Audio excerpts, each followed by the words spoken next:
Today's experiment is looking at polar and nonpolar materials and looking at their solubility and conductivity. Again, we're going to apply the scientific method, which is shown on this board right here. Part A is predicting and observing solubility of materials separately in water and hexane. So it's important to remember the structures of water and hexane. So we'll look at it in a moment again. But remember, water has this bent shape, and hexane is symmetrical. And each of these has a hydrogen. So because this is bent, we'll see in a moment that it is polar. And because this has a symmetrical electron cloud, again with all the hydrogens here, this is nonpolar. So we're going to look at materials that are in polar solvents like water and nonpolar solvents like hexane. So again, remember that water is polar and hexane is nonpolar. So that is critical. So the learning goals are three.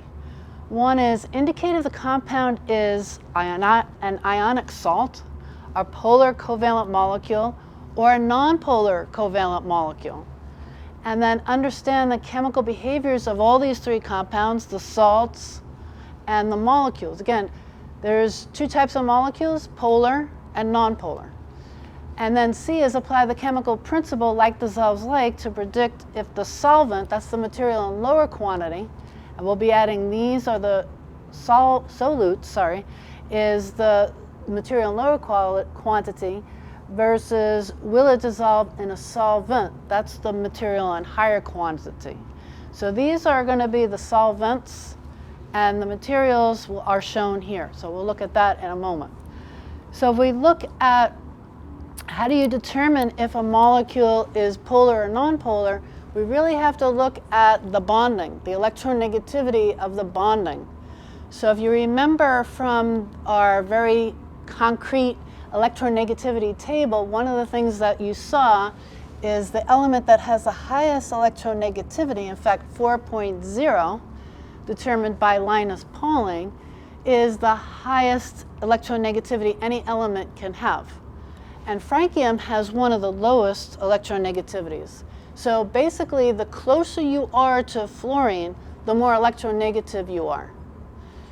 If we look at the electronegativity differences between two elements that share a bond, if that electronegativity difference is 2.0 and above, then we can say that that bond is ionic, and therefore we can classify that compound as a salt.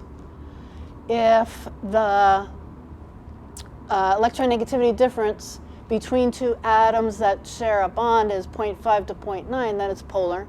And if the electronegativity is less than 0.4, then we say that that molecule is nonpolar. So we're going to use those basic principles in determining the solubility of materials in polar water versus nonpolar hexane.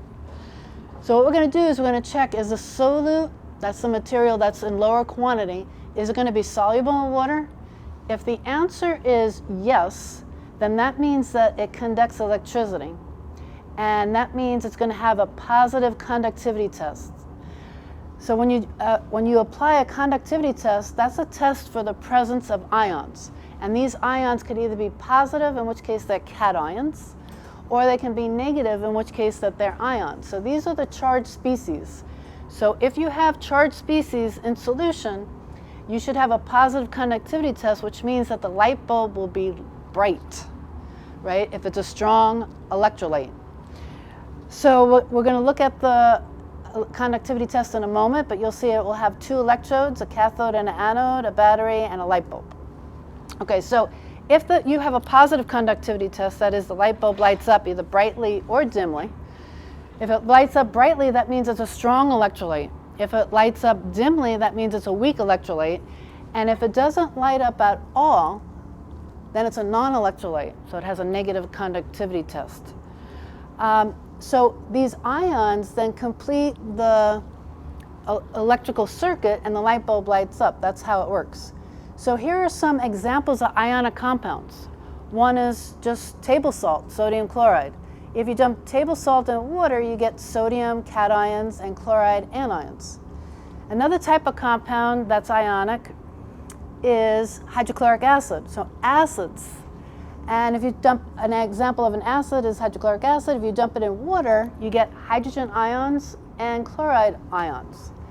And a third type of ionic compound is a base. So an example of a base is sodium hydroxide. If we dump that in water, we generate sodium cations and hydroxide anions. Right? So whenever you generate ions in solution, that closes a circuit, and that's why the light bulb lights up. All right, so we said that for ions, we have complete charge separation, right? So we have a positive and a negative, right? If we don't have complete electron transfer, then the molecule can be polar, right? So if you have a non-electrolyte, right, but it's soluble in water, that means that it's a polar covalent molecule. And in polar covalent molecules, we have what we call partial charges. Partial negative towards the more electronegative element, oxygen, because oxygen is closer to fluorine in the periodic table. And then you have partial or slightly positive charges on the hydrogen. So this little delta sign means partial. So if you don't have full formal positive and negative charges, you're not ionic. If you have partial positive and negative charges, then you could be polar covalent. So there's charge separation. So whenever you have charge separation, you have a dipole moment that's greater than 0. That means that the molecule possesses polarity, and that means that the electron cloud is asymmetric, right? Most of the electron density is at the oxygen and less is at the hydrogen. So this charge separation is what causes water to be polar. Now if we go back and we test a solute and it's not soluble in water, right, then it could be soluble in hexane. Is it soluble in hexane? If it is, again, like dissolves like. If anything is soluble in hexane and hexane is nonpolar, that means that that material must be nonpolar.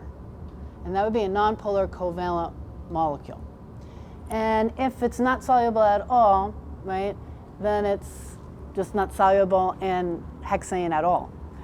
All right, so let's look at the experiment, right? And any questions about polar versus nonpolar, right? So again, hexane is this molecule here.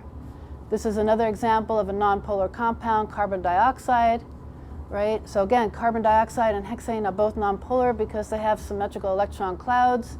There's no charge separation, no electrical polarity, right? So that means there's no dipole moment, nonpolar, right? So again, just please remember, hexane is nonpolar, and since like dissolves like, anything that dissolves in it must be nonpolar, right? And water is polar, right? So anything that dissolves in water must be polar, and could also be ionic, as we'll see in a moment. So there's 3 parts of this experiment. The first part we're going to focus on is trying to understand, first predicting whether or not these materials are going to be soluble in water. And if they are soluble in water, and we subject it to the conductivity test, does the light bulb light up brightly, dimly, or not at all? So that's the first part. Then the second part was we're going to subject all these compounds again to a solubility test, but instead of looking at molecules that are polar, we're going to be looking at molecules that are nonpolar. Anything that solubilizes, gets dissolved in hexane, would be considered nonpolar. Okay, so let's do the experiment. Okay, so what I have here are the 12 materials and test tubes with water. How do I know that? Because this is water. Again, we have those 2 lone pair electrons that cause this molecule to have charge separation and therefore polar. So anything that dissolves in polar water would be considered polar. Okay, so the first substance on our list is sucrose, right? And sucrose is sugar, and here's a molecular model of sucrose. Put it here. And so I'm just going to take a little bit of sucrose on this wooden spatula, and I'm going to add it to water. Okay? And what do we see? Is it dissolving? Okay, I don't see any solid material, right? We know sucrose is solid material. And so since I don't see any solid material sitting on the bottom of the test tube, then it must have dissolved. So that means that it's miscible, and that means that the molecule must be polar. So again, if you look at this molecule, you can see that there's going to be charge separation. The charge is not, the electron cloud is not symmetrical. Therefore, this molecule is polar. Water is polar. You should predict that this substance should be soluble in water. And so again, the beauty of like dissolves like is we don't have to go into lab every time to see if something is going to be able to dissolve in water. If we deem a compound to be polar, then we're going to predict that it's going to be water soluble. Now, another question is, are there ions created in this solution? So let's see. Okay, so what I have here is a conductivity apparatus, and there's an electrode, an anode. This is an anode, and it has both a cathode and an anode, a positive and negative, and there's a tiny little light bulb here and a battery, right? And to make sure that this is working, we can let's see, we could close the circuit. No, it didn't close the circuit. Okay, so the only way to close the circuit with these electrodes that are actually over here is to have ions in solution. So let's see. So do you think sucrose is an ionic compound, or a nonpolar molecule, or a polar molecule? So we just said it's going to be polar, right? And so if it's a polar molecule, it doesn't light up the light bulb because there's no ions in solution closing the circuit to allow the light bulb to light up. So we would say that sucrose is a non-electrolyte. It doesn't light up the light bulb because it's not ionic. It doesn't have ions in solution. So now what I'm going to do is clean this electrode, and now we're going to test the next compound. So the next compound on the list, and here we can start filling in this table, right?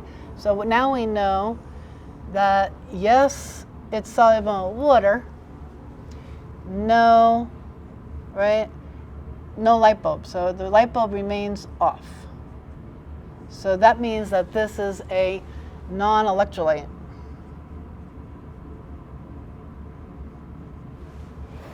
Okay. All right, now we're going to go to iodine, and iodine is this compound here. So this compound, do you think it has a symmetrical or asymmetrical electron cloud? So it is actually symmetrical. So if it has a symmetrical electron cloud, there's no charge separation, so therefore this is nonpolar.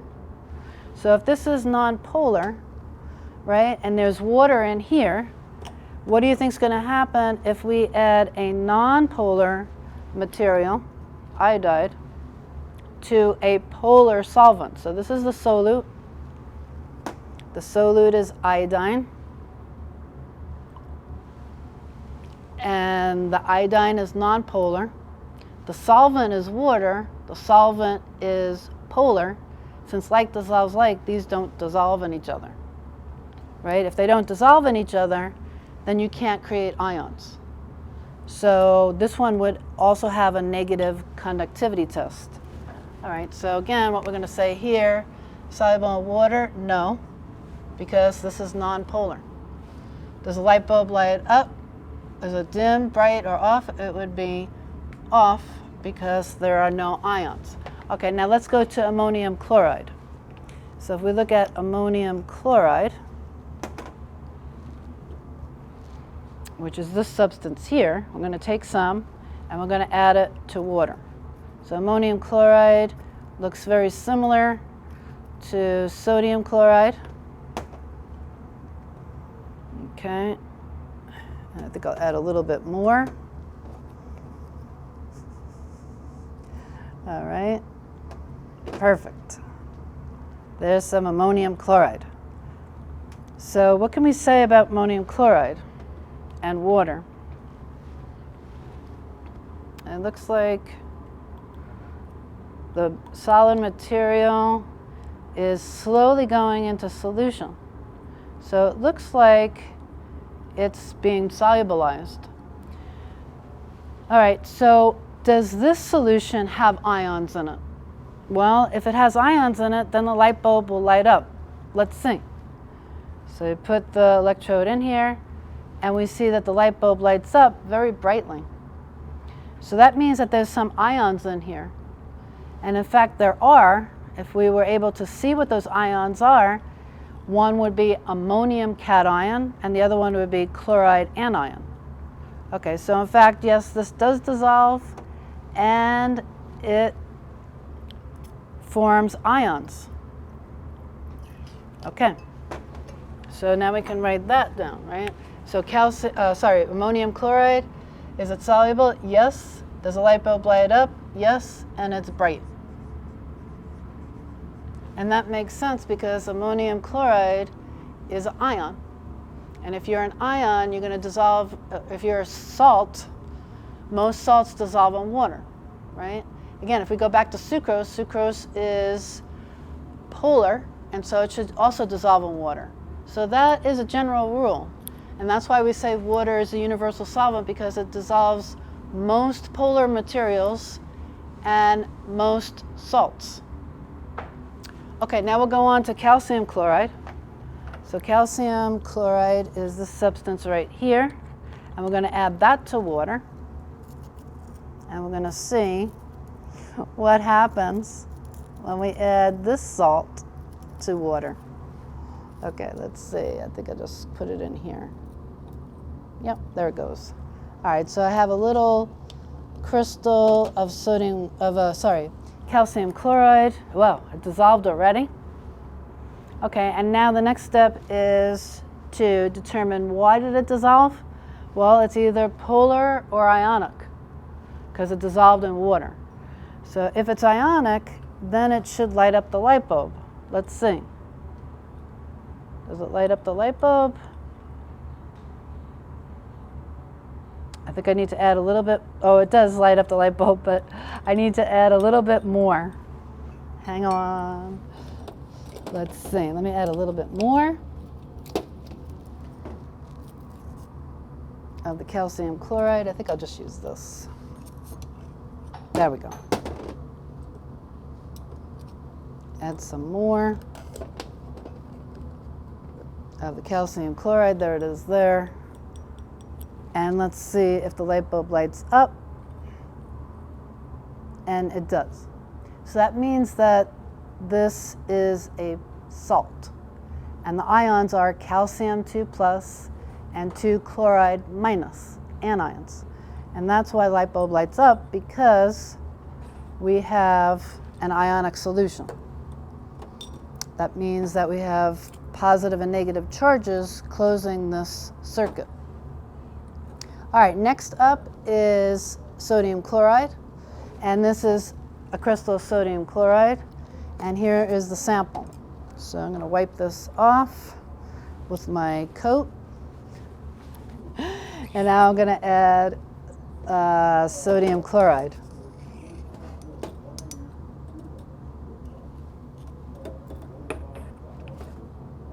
And we can see sodium chloride is dissolving.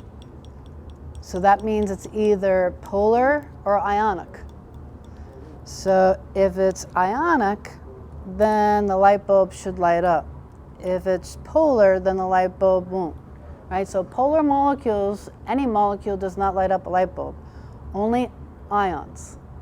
So therefore, sodium chloride must also be an ion. So let us clean this, and let's report that. Okay, so we have calcium chloride. We said, yes, it's soluble. Yes, it lights up the light bulb brightly. And we said the same for sodium chloride. Yes, it lights up the light bulb brightly, right, because we have the ions. Then potassium permanganate. Let's look at that. This is a purple salt, right? So let's see what happens if we add a purple salt. Let me just make sure that I clean that. Let's see what happens when we add a purple salt, tiny little bit, to water. Okay, the solution turns purple. It looks like it's dissolving. So now we know it's either polar or ionic, right? So let's see if the light bulb lights up or not. Okay. I think I have to, there it goes. So as it's dissolving, the light bulb's going to get brighter and brighter, right? Yep. So it is lighting up. So therefore, that means that potassium permanganate is ionic, right? So we can write that down. So potassium permanganate, yes, it's also bright, and it dissolves in water. Okay, let's look at a steroid like cholesterol, right? We've heard a lot about cholesterol. Here's some cholesterol. Now we want to add this to water. And if you have a moment, you might want to look up the structure of cholesterol, and then you could actually make a prediction as to whether or not it should dissolve in water. So what do you think? Is it dissolving? Not dissolving, right? So if it doesn't dissolve in water, it can't form ions, so we don't have to subject this to the conductivity test. So cholesterol does not dissolve in water, and therefore the light bulb will remain off, right? So that means that cholesterol is not polar, because like dissolves like. All right, now we want to go to ascorbic acid. So here's ascorbic acid. Let's take a little bit of that. Let's see, that's cholesterol, and then here's ascorbic acid. Whoops. All right. And we'll put that in the test tube with some water. Oh, okay. So this one, I gotta add water to this one. And let's see what happens when we add water to ascorbic acid. All right, it looks like it's dissolving. Let's see. Some of it dissolve. Yeah, a little is dissolving at a time. Okay, so now that means since it dissolved, it's either polar or ionic. Okay, so let's see if it's ionic or polar. Up, the light bulb's lighting up. So this is ionic. Ascorbic acid is ionic. All right, so now we can write that on the board, and we can say, yes, ascorbic acid dissolves in water, and it lights up the light bulb. What do you think? Is that dim? No, it's pretty bright. Okay, so that lights it up brightly. And now we want to look at octanol.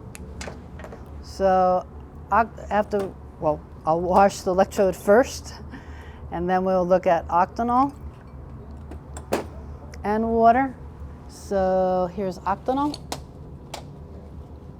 Okay, there we go. And add some octanol to water. And I'll add a little bit more. And then we'll see, does it dissolve in water? Well, it looks like we formed two layers, right? So even if I go like this, the two layers still separate. So this is not soluble. And again, if it's not soluble, it's not going to light up the light bulb, so we don't need to test it with the electrode. So no, because it's going to remain off. Okay, vegetable oil. Let's try vegetable oil. So vegetable oil, I think, is this one. And let's put that in water. Whoops, this one. And this is very This is the same vegetable oil that's probably in your kitchen. And so we're going to add some of that. And let's see. Is it dissolving? Let's try and see if it dissolves. Nope, it's not mixing. Right? So that means that this can't be polar or ionic.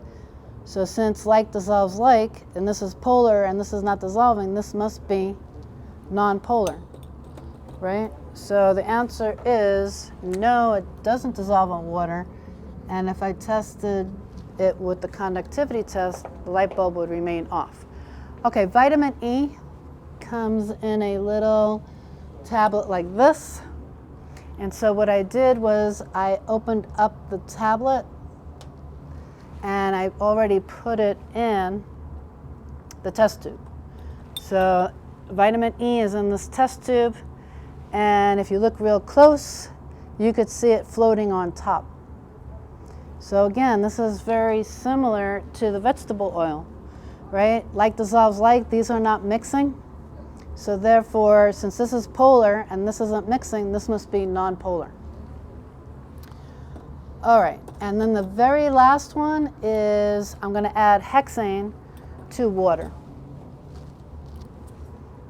Okay, so hexane we know is nonpolar. Whoops. Hexane is nonpolar and water is polar, so we should be able to predict that they're not going to be soluble. And so that's true. If you look really closely, you can see that they're not mixing. And so again, if this is polar and this is not mixing with it, this must be nonpolar. Okay, so let's complete the table then. We said vitamin E did not dissolve, and we said hexane did not dissolve. So the light bulb should remain off. Okay, so now we're going to go on to testing the same compounds, but this time in hexane.